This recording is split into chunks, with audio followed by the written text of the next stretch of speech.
This video contains a deeply personal discussion regarding childhood physical and sexual abuse, traumatic loss and grief, terrorist events, addiction and mental health breakdowns. This story is shared to help others find healing through creativity, but the content may be difficult for some viewers. Please prioritise your well-being while watching. Support resources are available in the video description.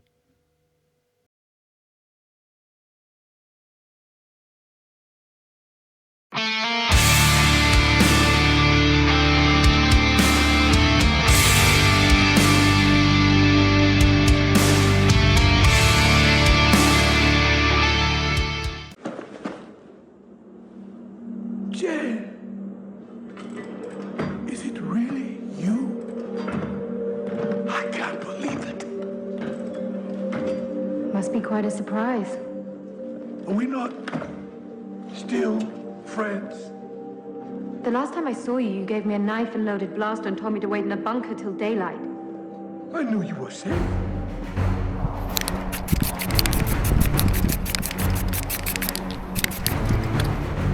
Saw Gerrera once said, "What remains of me?"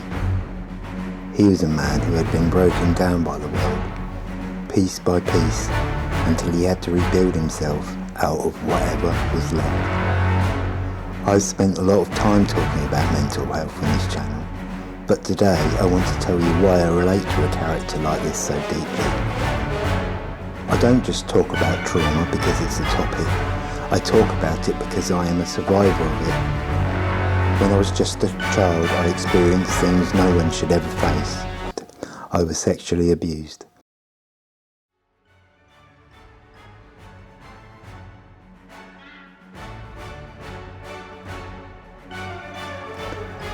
When I was 13, I was tied up and beaten with sticks and stinging nettles. For a long time, those memories felt like they were the only things that defined me. Like Saw, I felt like I had to build a suit of armour just to exist in the world. When you've been physically strained and hurt, your mind learns to stay in a state of high alert, constant war where you never feel safe. Depression and anxiety aren't just feelings for me. They are the shadows left behind by those sticks and those moments. But look at Saw. Even though he's covered in scars, even though he's been beaten down, he's still standing. He's still fighting for what he believes in. I realised that if I could sit here and meticulously paint every scar on this model, I could also learn to look at my own scars without flinching. Painting gave me the control that was taken away from me when I was 13. At this desk, with this brush, I am the one in charge of the outcome.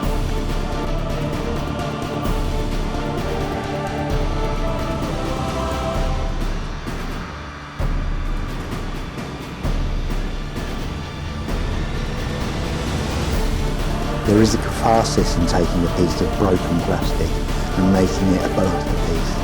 It's a reminder that even after the beating, even after the abuse, there is something beautiful that remains. I'm sharing this because I know some of you are carrying weights that feel too heavy to lift. I want you to see that your past, no matter how dark or violent, doesn't get the final say. You can pick up a brush, a pen or a tool and you can start rebuilding yourself. It's slow work, it's layer after layer, but you are still here.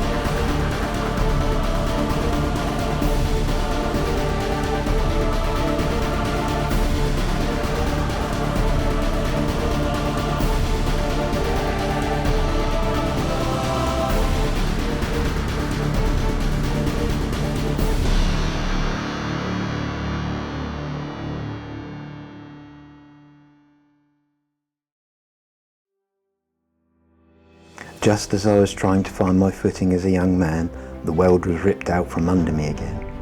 At 17, I lost both of my grandparents in a car crash. They were killed outright. In a single moment, the people who were supposed to be my safety net were gone.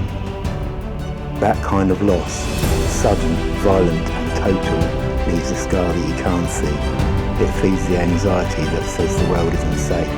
It fuels the depression that says nothing matters. For a long time I felt like Saw Gerrera at the end of his life, just a collection of scars and mechanical parts barely holding it together.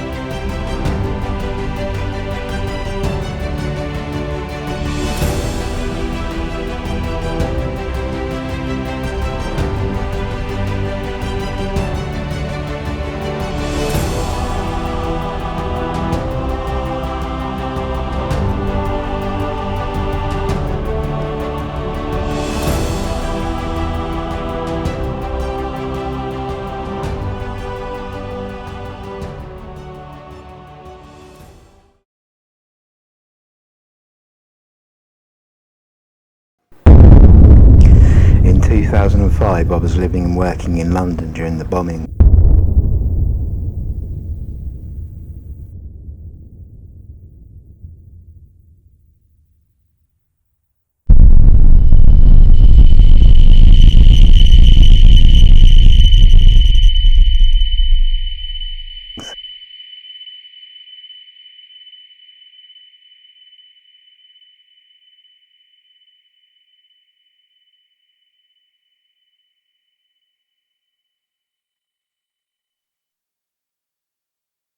It was another layer of trauma, the kind of environment where you learn to switch off your emotions just to get to work.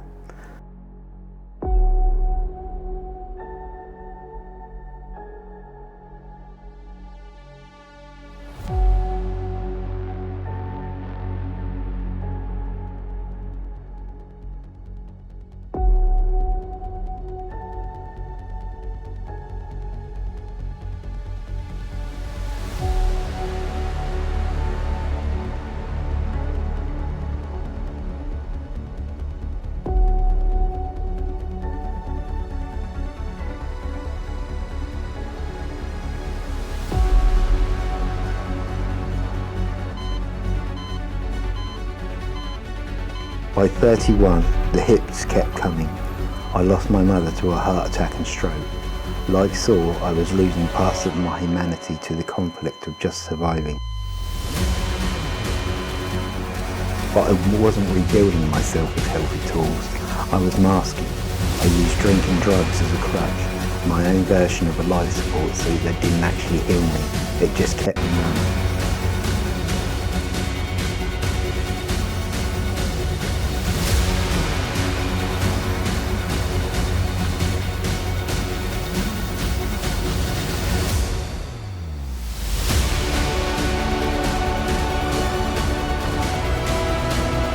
3 years ago, I did the hardest thing I've ever done. I gave up the intoxicants. When the mask came off, the reality of 30 years of trauma hit me all at once. I had a massive breakdown. I couldn't continue the mechanical life I was leading because I couldn't function. I was sacked from the job I'd held for 10 years. I was effectively unplugged.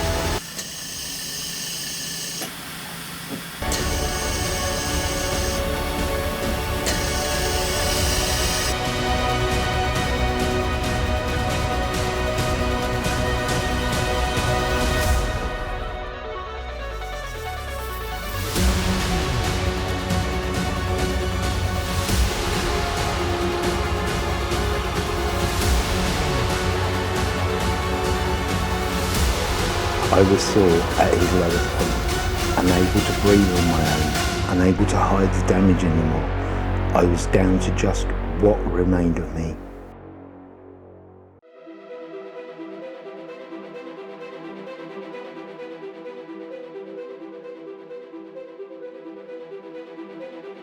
But that's when the healing started. Without the drugs, without the drink, I had to learn to build a real suit of armour. I found this hobby. Now, I want to be very clear. I am personally aware that art is not a miracle cure. It isn't a replacement for the hard work of recovery. I see creativity as one vital piece of a multi-faceted approach. The tool that can help put you on the path to healing alongside proper support. If you're unwell or if you are carrying weights like the ones I've described, please reach out to a professional. There is no shame in seeking the help you deserve.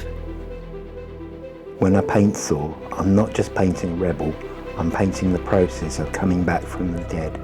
I'm painting the fact that even if you've been sacked, even if you've been broken, and even if you've lost everyone, you can still pick up a brush. You can still create something with meaning. I am no longer masking. The scars are visible now, but I'm finally the one in control of the paint.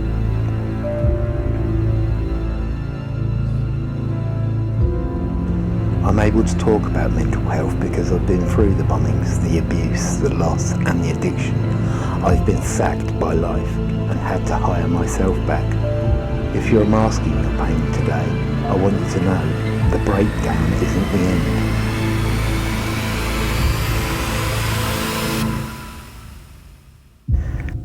It's the moment you stop being machine and start becoming a person again. Saw Gerrera didn't need to be perfect to be a hero. He just needed to keep going. That's my goal for this channel, to show that we can be wins and still be whole. Thank you for listening to a part of my story that isn't easy to tell. If you're struggling with your own past, please look at the resources I've left in the description. You don't have to be tied down by your past anymore.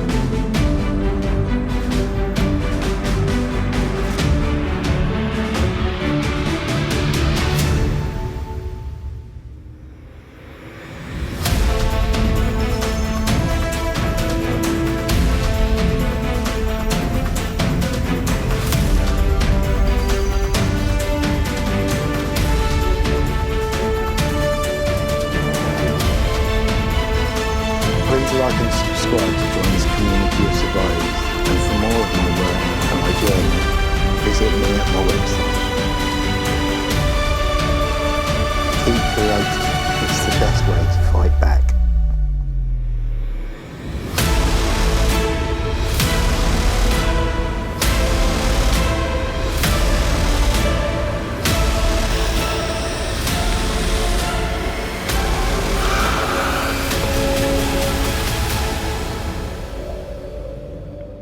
Did they send you? Did you come here to kill me? There's not much of me left.